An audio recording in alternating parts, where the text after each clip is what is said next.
तो जिस तरीके से आप देख रहे हैं तस्वीरें एक के बाद एक सामने आती जा रही हैं। प्रथम चरण का ये चुनाव जो है वो आज से शुरू हो चुका है। हम बात कर रहे हैं अपने खास मेहमान संजय कटियार जी से। संजय जी, जिस तरीके से तस्वीरें सामने आ रही हैं और लगातार वोटिंग की अपील भी लोग कर रहे हैं, उसके बावजूद कई बार हमने देखा है, पिछली बार के चुनावों में भी हमने देखा है कि वोट प्रतिशत कहीं ना कहीं थोड़ा बहुत कम हो जाता है और हर बार प्रशासन की तरफ से, पार्टियों की तरफ से भी लोगों से ये आग्रह किया जाता है, अनुरोध किया जाता है कि लोकतंत्र के इस पर्व में आप शामिल हों। हमने तस्वीरें अभी महाराष्ट्र की देखी, सबसे दुनिया की सबसे छोटी महिला जो है ज्योति आमगे, उन तक ने वोट डाला है। फिर आखिरकार जो जनमानस है वो वहाँ वोट डालने क्यों नहीं पहुँचता? देखिए, एक बात तो आपको हम ये बताना चाहेंगे कि आपने भी अनुभव किया होगा, आप भी समाज में रहते हैं, आप भी एक वोटर हैं सम्मानित जी। देखिए, इस बार हम उत्तर प्रदेश की बात करें, यहाँ रहते हैं, राज्य सरकार ने चुनाव आयोग के साथ मिलकर इतना बढ़िया तंत्र बनाया था। बहुत सारी वोटरों की समस्याएं, वोटर बढ़ने की समस्या है, वोटर इस घर से उस घर में, पता चला दूसरे मकान का वोटर 4 मेंबर हैं, उसके 4 जगह पते में लिखा होता था। आज वोटर सूची इतनी संकलित है, एक घर के अगर 10 वोटर हैं तो एक ही जगह पर है, बहुत स्मूथली वोट डाल सकते हैं। डिजिटल व्यवस्था है, आप अपने मोबाइल पर अपना पता कर सकते हैं कहाँ वोट पड़ेगा, किस बूथ नंबर पड़ेगा, किस स्कूल में पड़ेगा, किस शक्ति केंद्र में पड़ेगा, उसको कहते हैं पोलिंग स्टेशन। इतनी स्मूथ व्यवस्था, वोटर को ये कतई समस्या होने वाली नहीं कि हमारा वोट कहाँ पड़े, हम कहाँ डालने जाएं। बहुत नज़दीक कोशिश की गई, एक परिवार जा रहा है, एक ही जगह वोट पड़ रहा है, तो असुविधा कोई नहीं है। घर से निकलने के भी हमारे वॉलंटियर्स लगे हैं और सरकारी वॉलंटियर्स भी, चुनाव आयोग ने भी अपनी पूरी व्यवस्था की हुई है। बीएलओ भी मेहनत कर रहे हैं कि वो वोटर को निकलवाएंगे और मोटिवेट तो बहुत बराबर चल रहा था 2 साल से वोटर के बीच में, वोटर को तैयार करने में, नए बनाने में, 18 साल वाले वोटर को वोट डालने के लिए प्रेरणा देने का कार्य सरकार भी कर रही थी, निजी संस्थाएं भी कर रही और सरकारी प्रशासन और चुनाव आयोग प्रशासन भी कर रहा और हम लोग भी कर रहे, राजनीतिक दल भी कर रहे थे। हम लोग विशेष तौर से अपने वॉलंटियर्स लगाए हैं जो घर घर से वोट निकलवाने का कार्य कर रहे हैं। निश्चित रूप से तेजी आएगी अभी। अच्छा संजय जी, जिस तरीके से हम तस्वीरें देखते चले आ रहे हैं, अभी जैसे हमने प्रधानमंत्री नरेंद्र मोदी के जो आज जनसभा है अमरोहा में उन्होंने की, उसको भी सुना।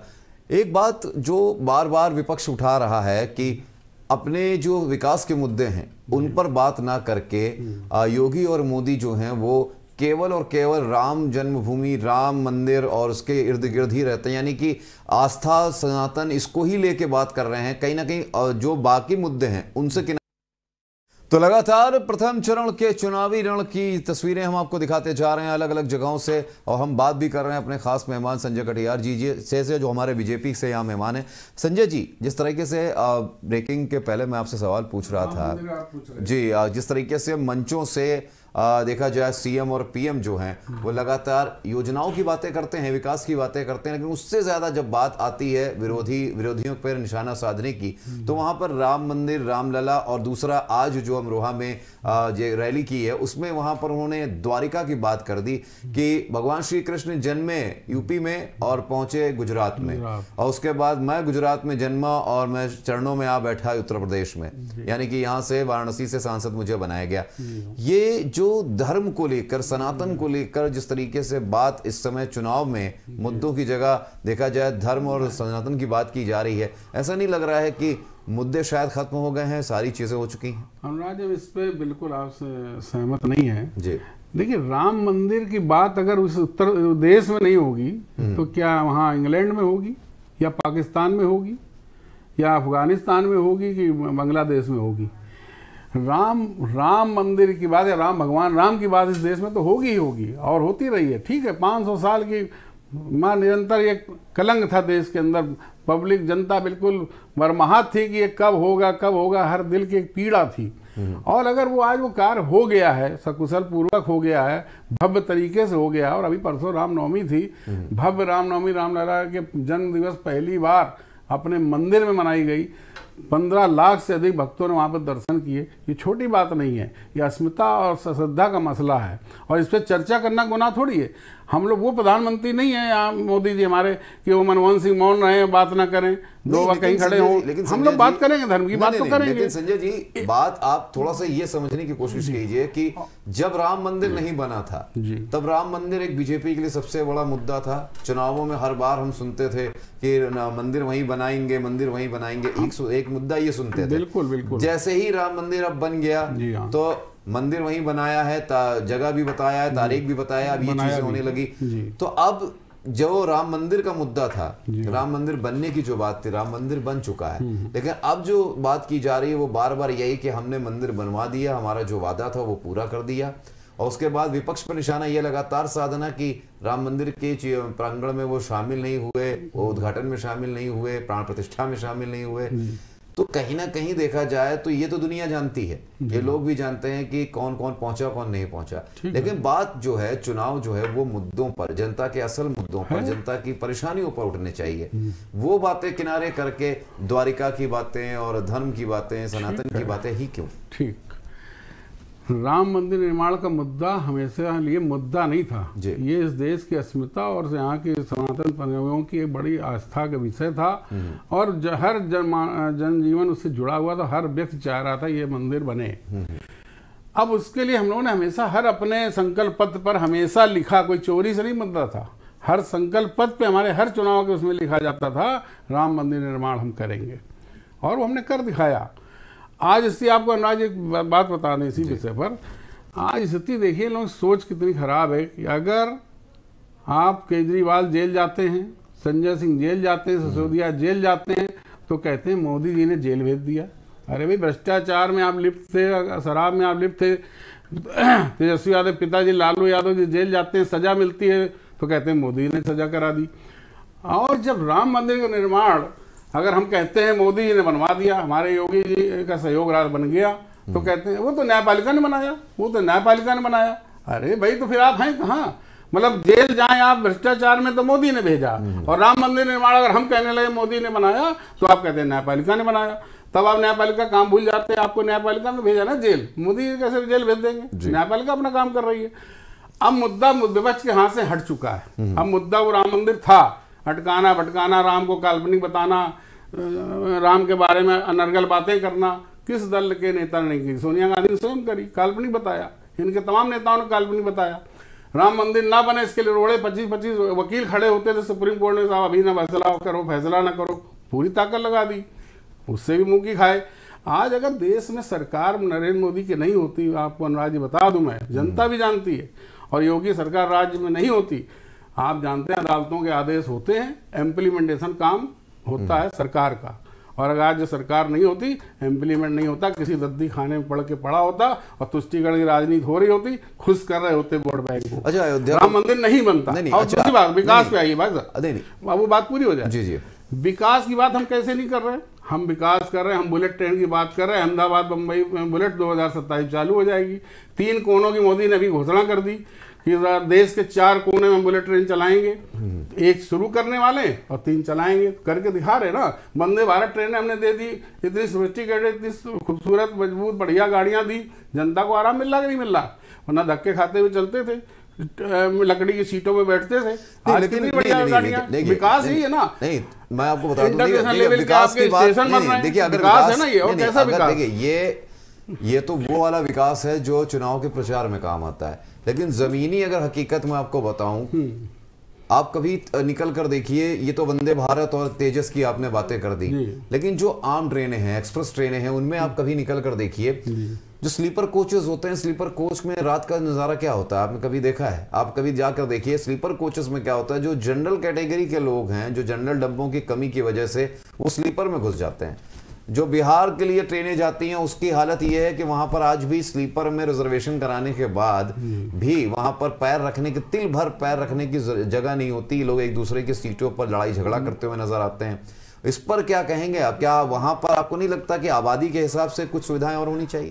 देखिए, मैं एक तो दावे से कह सकता हूँ, आपने अभी 2 साल से मिनिमम मुझे नहीं मालूम, अभी आपने 2 साल से यात्रा नहीं की होगी ट्रेन। मैं अभी हाल में ही आपको बता दूं, मैं मथुरा जन्मभूमि अभी मैं हाल में ही होकर आया हूँ, और मैं इसीलिए आपको बता रहा हूँ क्योंकि ट्रेनों का हाल मैंने अपनी आंखों से देखा है कि वहां पर जीआरपी आती है, जीआरपी वहां से निकल जाती है और लोग जो हैं जनरल कैटेगरी का, जनरल कोटे का जो कहते हैं टिकट लेके वो नॉर्मली बैठे होते स्लीपर कोच में। अब आप ये बताइए कि ऐसे में किस तरीके की सुविधाएं दी जा रही हैं?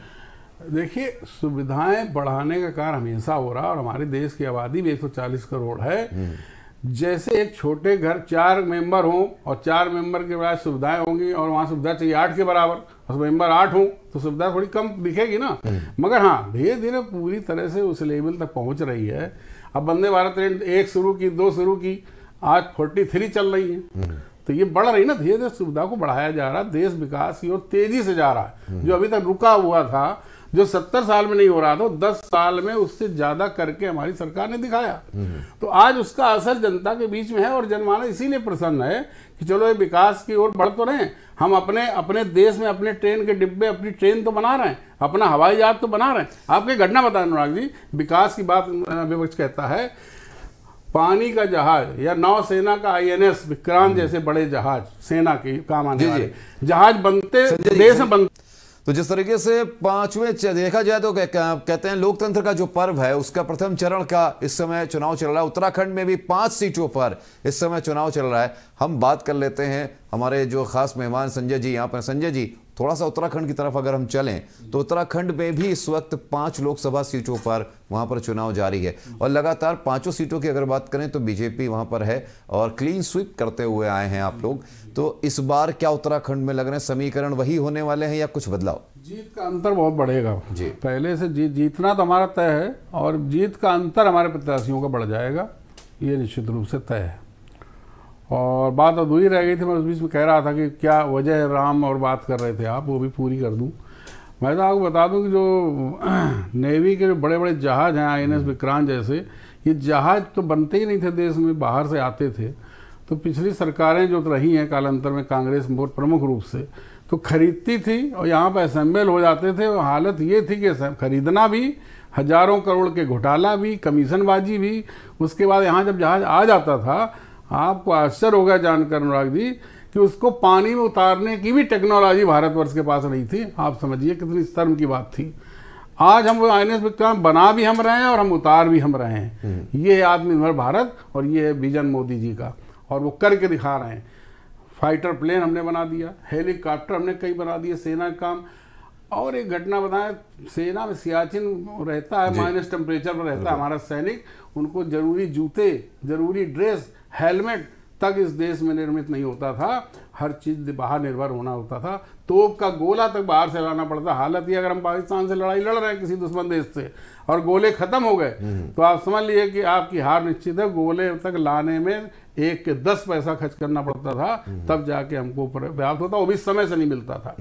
आज मोदी जी ने वो व्यवस्था कर दी है। देखिए, आप कहीं कानपुर में ही कॉरिडोर बना दिया, डिफेंस कॉरिडोर, बड़ी बड़ी तोपें बनेंगी, काम चल रहा है, बहुत सारा काम होने लगा। देशों में निर्यात भी। ये है विकसित भारत बनाना का जो सपना 2047 तक, उसकी दिशा में हम चल रहे हैं।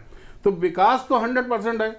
और राम की बात ना करें, विपक्ष को इतनी तकलीफ क्यों आती? राम की बात हम क्यों ना करें? रोज सुबह उठ के हम लोग जैसे ही राम बोलते हैं। अच्छा, कमाल की सामने मिलते हैं, आपसे नमस्कार बोलते हैं, संजय जी, कमाल की बात यह है कि अभी सहारनपुर में जो इमरान मसूद वहां पे हैं, कांग्रेस प्रत्याशी, उन्हीं के मुंह से भी राम की चौपाई उन्होंने बनाई है। राम रघुकुल सदा चली आई, अब उन्हें याद आ रहा है, जबकि वो तो गाली देते रहे दिन रात राम को, राम को, राम ये सवाल अब उठना लाजमी है, कांग्रेस से भी सवाल उठना लाजमी है कि आखिरकार ये सुर अचानक से कैसे बदले। यही मोदी जी का कमाल है कि हमारे देश में सनातन संस्कृति इतनी जाग चुकी है कि अब वो कहते हैं ना कि वो गूंगा भी राम राम बोलेगा, वो स्थिति पैदा हो गई है। तो राम इस देश की रग रग में, DNA में है, कण कण में राम समाये हुए। उनके मर्यादा पुरुषोत्तम राम वैसे ही नहीं है, बच्चा बच्चा राम की बात करता है। और वो आज हम लोग दबे कुचले पड़े हुए थे। कालांतर में ऐसी सरकारें यहाँ पर थी कि बाबरी मस्जिद, आजम औरंगजेब को, बाबर को पूजने वाले लोग मौजूद थे सत्ता में। ऐसे लोगों ने और क्या किया, दबा के रखा। लेकिन जब ये राम मंदिर निर्माण हुआ, मोदी सरकार थी, तो उसका रास्ता प्रशस्त हुआ।